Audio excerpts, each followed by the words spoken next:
There's a new effort to strengthen the connection between Boston's community gardens and their surrounding neighborhoods, a collaboration between the trustees, TD Bank, and the Mayor's Office of New Urban Mechanics.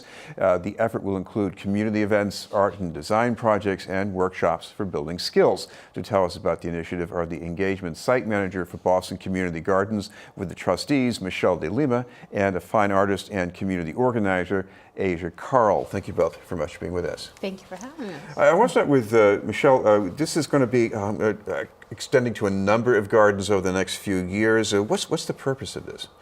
Well, the idea is to make our gardens more accessible and more of a community resource to people beyond just the gardeners who are there. So we definitely want to engage the gardeners, but our goal is to work with the surrounding communities and to draw them in.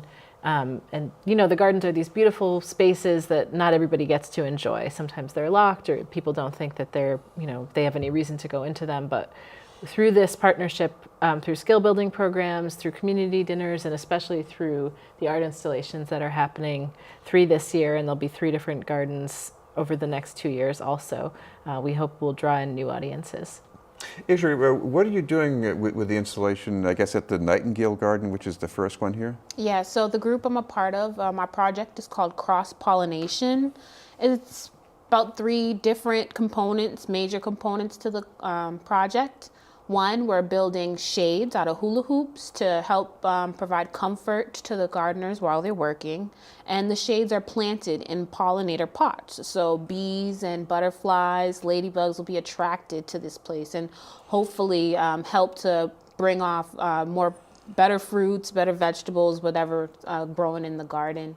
And then we're inviting poets from around the community to write little poems about the garden so that while the gardeners are working or whoever attends the space is working, you know, they can just have a light read and maybe be inspired, more encouraged to continue the work that they're doing.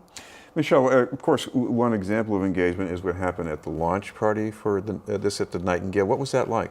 We were really happy. It was a great event. Mayor Walsh came out and spoke and presented, introduced the artists, which was really lovely, presented them with little commendation plaques, which was nice. We had other representatives from the city, including Chris Cook, and we had representatives from TD Bank and the trustees, and lots of gardeners came out and neighbors came out, which was really fun. We had some local food. The gardeners baked a lot of desserts. We had a great musician from Mattapan. It was a fun time. Azia, you've already been working with communities along the Fairmount-Indigo corridor, and your sense of what you do with art, it's not just decoration, it's to get people to do something different. What exactly goes on? We really just try to engage residents from the community to take pride, take ownership of the spaces that they have access to and should be caretakers of. A lot of times we find that residents are siloed within their couple of blocks or couple of neighborhoods, and we want to make sure that throughout the communities people are activating these spaces and taking ownership of them throughout whatever fun art project we can think of. There's a word for this I've come across. It's called intimate infrastructure. Michelle, what does that mean? I guess intimate in the sense that this is ours, this is like us, this is something that we create? I've never actually heard that, but it sounds great because I think a lot of our city infrastructure can seem separate from us. Someone else takes care of it, it's by someone else, and maybe by extension it's for someone else. And the idea that if you engage with something on a daily basis and you take care of it, maybe, it's more yours. Yeah. And Azia, as far as your own development as an artist, what do you get from working in these environments? Well, oftentimes I'm working with other artists who are skilled in disciplines that I'm not necessarily familiar with. So just as an artist, I learn a little bit about what their specialties are, and I get to hone on my skills a little bit more and promote myself, and which creates new opportunities for us to work together, but also for me to advance myself if I choose to use those lessons to apply to another project. Michelle, I know Azia mentioned creating shade in a garden. Why is that so important for people to get the value out of a garden?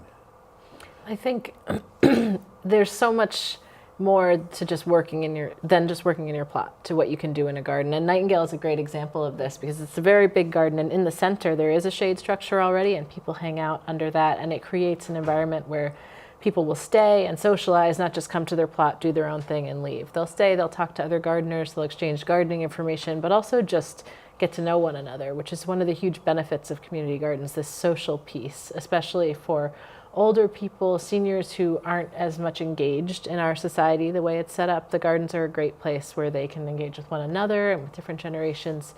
And I think what's really neat about this project is that the shade will be more dispersed around the garden, so people can have more of a reason to linger by their own plots or by someone else's and have conversations in different places.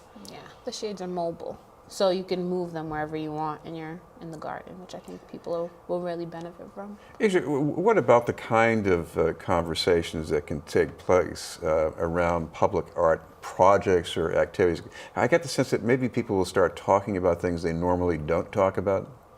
Yeah, we often find that people will start off finding a lot of similarities between different cultures and between just residents from different areas, and those similarities inspire people to notice things that they want to make better, and now see that their neighbor who lives a couple streets down from them, who they might not have met in any other place or time, is now an ally in getting those changes brought into their neighborhood. Michelle, what about the expansion of this down the line? We've talked about one garden so far, but what about this year or next year? What do you see coming? Well, we will have another garden activated by two other gardens activated by one project. So there's a mobile project called Trailer Made that is designed to do some garden education and to support a lot of different activities, including family stuff. In wherever it is. So it's going to be at the Chilcot and Granada Garden in JP, but also at the Fenway Victory Gardens. So it's going to travel between the two for special events at both gardens. And that's this year. And then next year we'll be doing 3 different gardens, and same with the following year, with different projects at each one. We should mention, Michelle, if people want some more information about this, you've got the website for the trustees they can look at? So the trustees has a lot of stuff statewide, so to narrow in on this, you can go to thetrustees.org/artgardens. And Azia, anything that people can look at? You've got some social media or a website?